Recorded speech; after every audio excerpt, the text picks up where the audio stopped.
ونشهد أن محمدا عبده ورسوله نور من نور الله إنا أرسلناك شاهدا ومبشرا ونذيرا وداعيا إلى الله بإذنه وسراجا منيرا ألا إن أولياء الله لا خوف عليهم ولا هم يحزنون الذين آمنوا وكانوا يتقون لهم البشرى في الحياة الدنيا وفي الآخرة لا تبديل لكلمة الله ذلك هو الفوز العظيم ما كان محمد أبا أحد من رجالكم ولكن رسول الله وخاتم النبيين وكان الله بكل شيء عليما إن الله وملائكته يصلون على النبي يا أيها الذين آمنوا صلوا عليه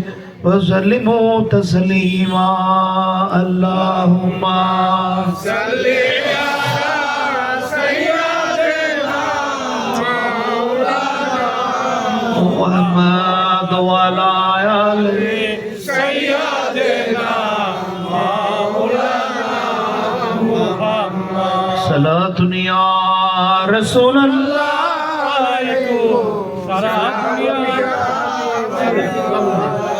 عليكم مرحبا يا مرحبا يا رحمة للعالمين مرحبا يا مرحبا يا مرحبا غوث الأعظم برادران اسلام عاشقان मुस्तफ़ा सल्लल्लाहु अलैहि वसल्लम आशिकान वली अल्लाह शफाअत गौसुल आजम भाई भंडारी আজকে এই মানিকগঞ্জ সিংগাইর উপজেলাধীন কাংসা এই গ্রামে কাংসার চর গ্রাম জমিয়তে আশিকানে মাই ভান্ডারীর ঐকান্তিক প্রচেষ্টায় এলাকাবাসীর সার্বিক সহযোগিতায় এলাকার সমস্ত আশিকে মুস্তাফা আশিকে আওলাদ রাসূল আহলে বাইত আশিকে আহলে বাইত রাসূলদের সার্বিক সহযোগিতায় উপস্থিতিতে আয়োজিত আজকের মহান নবী দো জাহা সরওয়ার কায়নাত হুজুর পুর নূর নূর মুজাসসাম মুহাম্মদ রাসূলুল্লাহ সাল্লাল্লাহু আলাইহি ওয়াসাল্লাম এর উপরে আয়োজিত মওলুদুন নবী সাল্লাল্লাহু আলাইহি ওয়াসাল্লাম এবং মহান আওলাদ রাসূল খানদানে রাসূল নবীর বংশ নবীর অংশ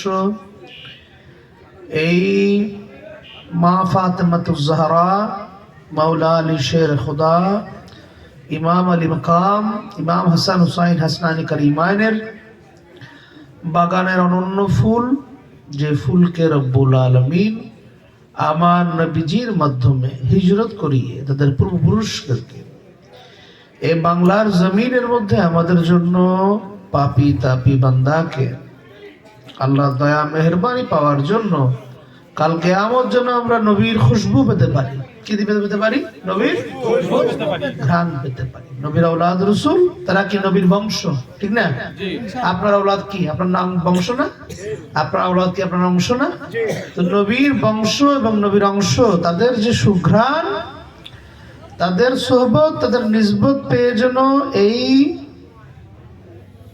পাপী তাপী বান্দাগণ এই বাংলাদেশের জমিনের এই পবিত্র মক্কা মদিনা শরীফ থেকে অনেক দূরের এই দেশ তারা যেন নিয়ামত পেতে পারে এই নিয়ামতকে স্থায়ীকরণের করার জন্য আওলাদ রাসূলদেরকে হিজরত করে আমাদের জন্য নিয়ামত হিসেবে পাঠিয়েছেন জোরে বলে সুবহানাল্লাহ। আর আমার ভক্ত ছেলেও তো মুফতি আশিকি কেমন লাগলো ওর ওয়াজ আমি তো আমার ভক্ত ছেলে মুরিদান ছেলে তো এখন চেষ্টা করে আমাদের সবার চেষ্টা হইল বাবা আমরা আমাদেরকে আল্লাহ একটা গাইডলাইন দিয়েছেন এই গাইডলাইনের পবিত্র কোরআন কি গাইডলাইনটা পবিত্র কোরআন গাইডলাইন মানে কি পথ নির্দেশিকা কি পথ নির্দেশিকা এই গাইডলাইন দিয়ে আমরা নামাজ পড়ি না আমরা এই যে নামাজ পড়ছি কতক্ষণ আগে ফজর জোহর, আসর, মাগরিব, ইশা, যত সালাতই আমরা আদায় করি সব সালাতের মধ্যে আমরা একটা সূরা পড়ি। সূরাটার নাম কি? সূরাতুল ফাতিহা। এটাকে বলা হয় রুহুল কোরআন, উম্মুল কোরআন, কোরআনের রুহ। কি কোরআনের রুহ? আরে বাবা, আমার শরীরের এত বড় একটা স্ট্রাকচার, হাত পা নড়ে, চোখ দেখে। হ্যাঁ, আজকে আমি দুনিয়ার মধ্যে আছি, আমি দুনিয়াতে চলে গেলে আমার কবর জিয়ারত করতে যাবে, ঠিক? আজকে এই এলাকার মধ্যে আমার চাচা সৈয়দ হাবিবুল হোসেন ওয়াজবান্ডারি, ওনার অনেক বক্তা সেখানে আছে, ঠিক না? উনি আজকে জাহেরতে নাই, ঠিক কিনা? বাতেনা জগতে চলে গিয়েছে, বোঝানোর জন্য বলতেছি। যতদিন পর্যন্ত আমরা আছি ততদিন পর্যন্ত একটা একটা একটা হিসাব, মানুষের হিসাবের একটা হিসাব আছে না বাবা? আল্লাহরও তো অনেকগুলো হিসাব আছে। আল্লাহর একটা তো জাতি নাম আল্লাহ, আবার কতগুলো ছিল সিফাত, এক একটা এক রকম গুণ, ঠিক না? রহমান একরকম, রহিম একরকম, গাফফার একরকম, কাহার একরকম, রাজ্জাক একরকম, ঠিক না? মানে এক একটা গুণের সাথে এক একটা গুণের কোনো তুলনা নেই, এক একটা এক এক রকম। আল্লাহ তার এক এক যুগে এক এক প্রত্যেক গুণে অনন্য, ঠিক কি না? আল্লাহ তার কোনো গুণের সাথে কোনো কারোর সাথে তুলনা চলে? আল্লাহ রহমানি সিফাতের সাথে কারো তুলনা চলে না। আল্লাহর গফফারি মানে ক্ষমাশীল সিফাতের সাথে কারো তুলনা চলে না। আবার আল্লাহ কাহার যখন হয় তার সাথে কারো তুলনা চলে না, ঠিক কি না? আমরা কি কখন দিতে পারবো? আমরা কি মানুষের বিপদ দিতে পারবো?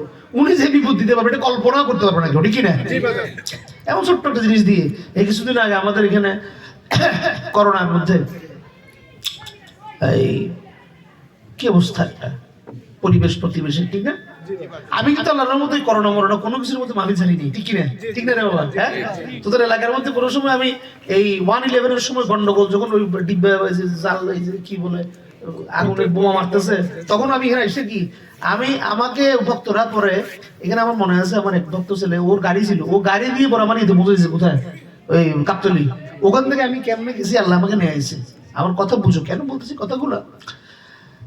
আল্লাহ তাআলা আমাদেরকে গাইডলাইন দিয়েছেন পবিত্র কোরআন, হাদিস। গাইডলাইন একটা জিনিস আর গাইড একটা জিনিস।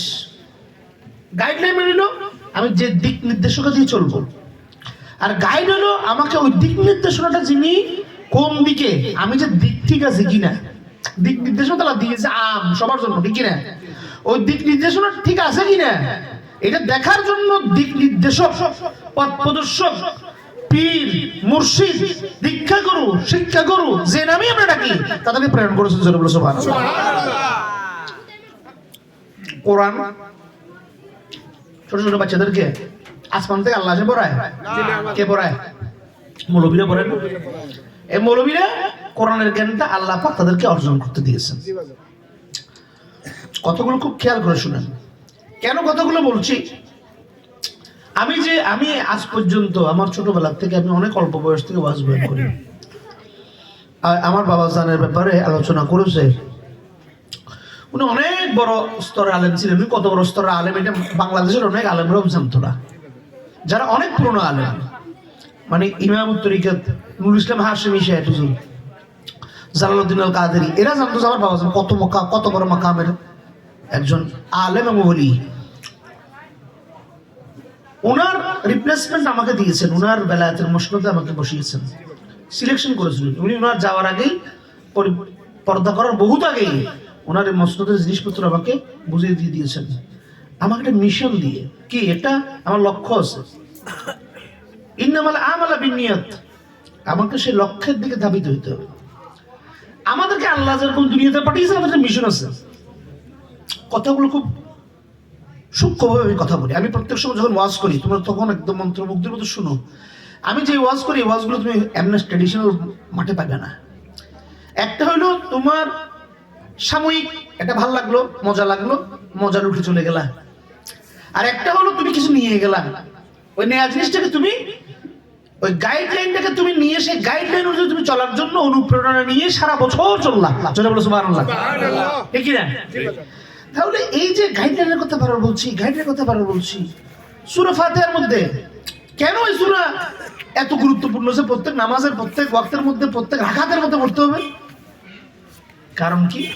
আমাদেরকে আল্লাহ দুনিয়ায় পাঠাইছে বাবা, যত সূরাই পড়ো সবকিছুর উদ্দেশ্য হচ্ছে আল্লাহ আমাদেরকে জান্নাত যাওয়ার জন্য, নবীর দিদার পাওয়ার জন্য, আল্লাহর দিদার পাওয়ার জন্য, আল্লাহর দয়া পাওয়ার জন্য, এই এত কিছু পাঠাইছে, ঠিক কি না? তাহলে সব কিছুর উদ্দেশ্য এটা, ঠিক কি না? যে আজকে যে আমরা মাহফিল করতে অনেক কিছু লাগছে না বাবা, প্যান্ডেল লাগছে, এই যে কতক্ষণে কারেন্ট ছিল না, সব বিজুলি তো কি আছে বাবা, আসছে, টেনশনের কিছু নেই। আমাকে টেনশন দেখছো, টেনশন কি আছে? আমি তো আল্লাহর কাছে আসছি, সে তার কাজ করতে দিলে করবো, না করতে দিলে চলে যাবো। কথাটা বুঝো? তার কাজ যদি সে করতে দেয় করবো, না করতে দিলে চলে যাবো। হ্যাঁ, তার যদি ইচ্ছা না যে তার কাজটা হোক, আমি দরকার আছে আমার খালি করে তার লাগে। এই ইমান আকীদাগুলো তোমাদেরকে বুঝতে হবে। পীর মুর্শিদের দরবারে কি শিখায় আর বই কি শিখায়, দুটোর মধ্যে পার্থক্য আছে।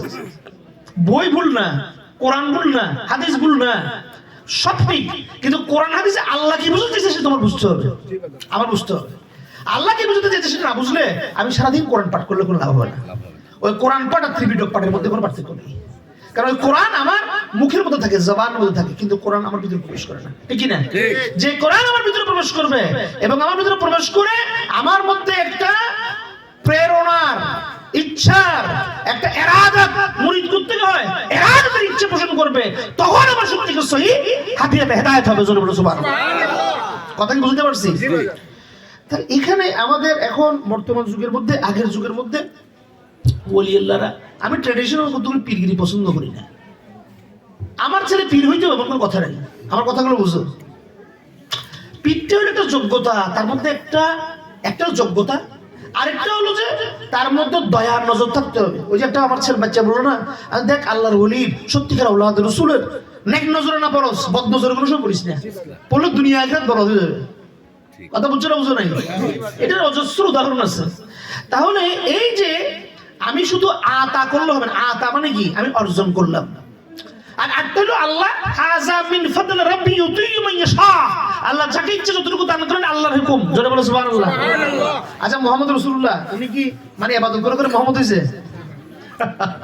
ইবাদত করে